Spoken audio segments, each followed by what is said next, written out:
어서오세요. 반갑습니다.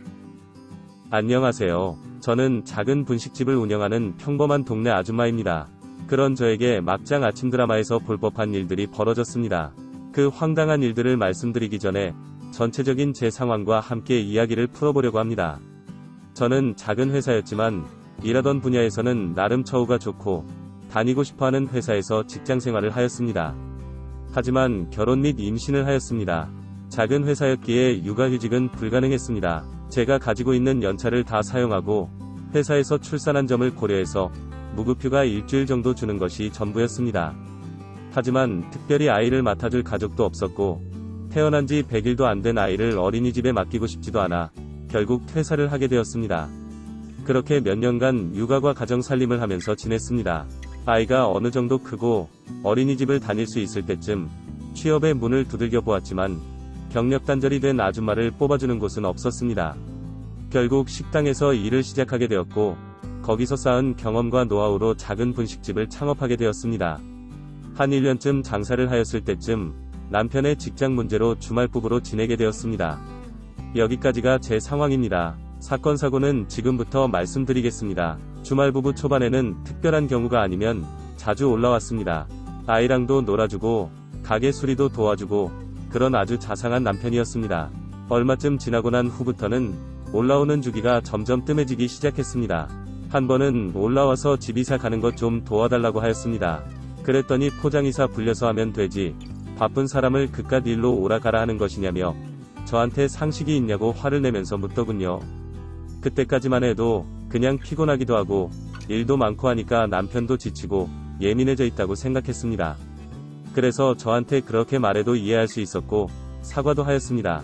하지만 어느 순간부터는 다투는 횟수는 많아졌고 그걸 이유 삼아 더 안 올라오는 것이었습니다.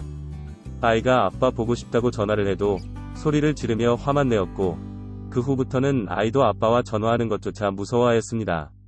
그렇게 서로의 감정이 상해 있을 때쯤 가끔 지나가는 길에 들려서 밥을 먹고 가던 동창이 저에게 접근을 하는 것이었습니다. 처음에는 몰랐습니다. 요즘 들어서 자주 와서 밥을 먹고 간다고만 생각했습니다. 한가한 시간대 와서는 외근 가는 길에 밥 먹으려 들렸다며 밥도 먹고 커피도 마시며 이런저런 대화도 하다가 갔습니다. 그러다 한 번은 일 끝나고 시간 되면 맥주나 한잔하자고 말을 하는데 어린이집에서 아이를 데려와서 애도 봐야 하고 집안일도 해야 했기에 다음에 먹자고 계속 거절을 하였습니다. 하지만 그 동창은 가게 와서 밥 먹을 때마다 이야기를 하였고 결국 저녁에 간단한 맥주를 마셨습니다. 남편과 잦은 다툼에 답답하기도 했는데 술이 한 잔 들어가니 즐겁게 시간 가는 줄 몰랐습니다. 게다가 아이를 친정집에 하루 맡기고 와서 그런지 마음도 한결 가벼웠습니다. 그래서 그런지 그날따라 술은 잘 들어갔고 그 후로는 기억이 끊겼습니다. 아침에 눈을 떠보니 그 동창 녀석과 모텔 침대에 누워 있었고 주변 정황상 지난밤에 제대로 사고를 친 것이 맞는 것 같습니다.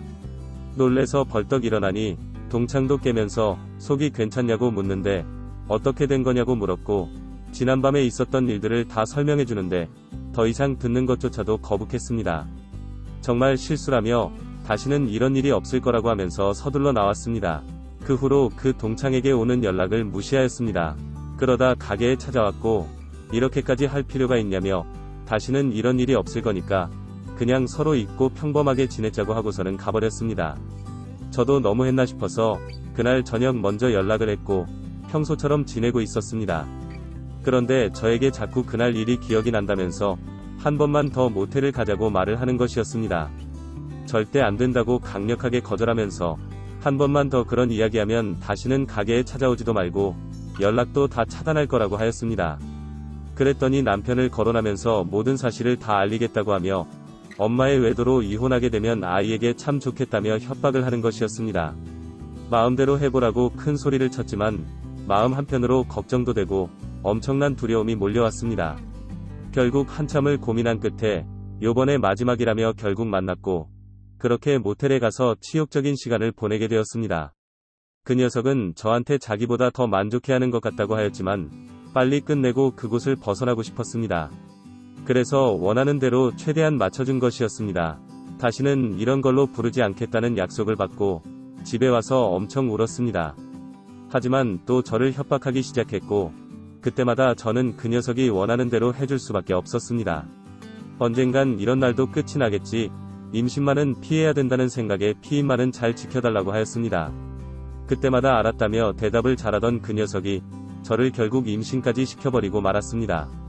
얼마 지나지 않아 남편은 그 녀석과 모텔 들어가는 사진, 산부인과 진료받으려 들어가는 사진 등을 보여주며 바람 피우는 것도 모자라서 내연남 아이까지 임신했냐며 이혼을 요구하였습니다. 그러면서 놀고 있는 아들을 보며 자기 아들이 맞기는 하냐고 묻는 것이었습니다. 너무 서러웠고 있었던 사실을 다 말하였지만 제 말을 들어주지도 믿어주지도 않았습니다. 그렇게 이혼을 하게 되었고, 그 녀석도 뱃속의 아이가 자기 아이인지 남편 아이인지 알 수가 없다며 가버렸습니다. 그렇게 아들과 뱃속의 아이와 저만 이 세상에 남게 되었습니다. 배는 불려오지만 지켜야 할 자식들이 있기에 하루하루 열심히 장사를 하였습니다. 남편이 보내는 주는 양육비도 처음에만 한두 번 보내주고 끊겼습니다. 갑자기 작아진 집과 하루가 다르게 불려오는 배를 어린 아들에게 지금 당장 다 설명해줄 순 없습니다.